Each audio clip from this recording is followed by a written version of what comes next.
नमस्कार.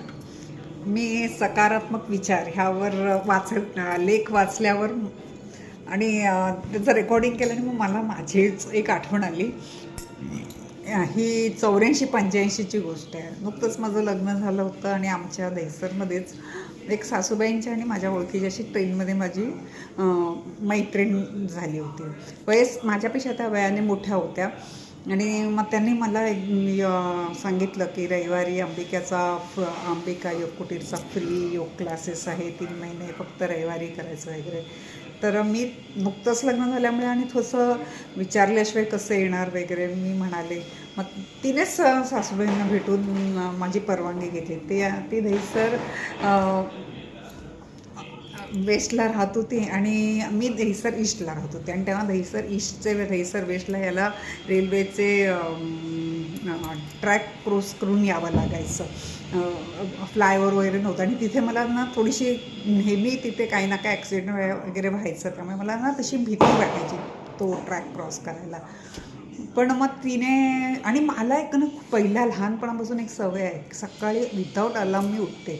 रात्री लवकर झोपते पण सकाळी विदाऊट अलार्म उठते. तर रविवारी माझा थोडासा प्रॉब्लेम व्हायचा की मी वेळेत उठलेली असायची आणि बाकीचे म्हणजे माझे दीर आणि जाऊ वगैरे होते ते झोपलेले वगैरे असायचे. मग माझं असं मला काय करावं कळायचं नाही. तर मग झोपायला पण यायचं नाही आणि जागाही घरात तशी हे कमी असल्यामुळे कळायचं नाही काय करायचं. तर मला खूप बरं वाटलं की रविवारी मला योग करायला जायला येईल. म्हणजे माझा वेळ व्यवस्थित जाणार आणि योग करून येताना बाकीचे उठलेले असणार असा म्हणजे माझी मी खुश होती.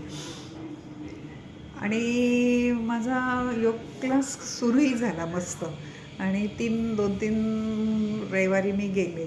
मला छान वाटायला पण लागलं आणि नंतर तिसऱ्यानंतर ती यायची बंद झाली. जिच्यामुळे मी योग क्लासला गेले ती.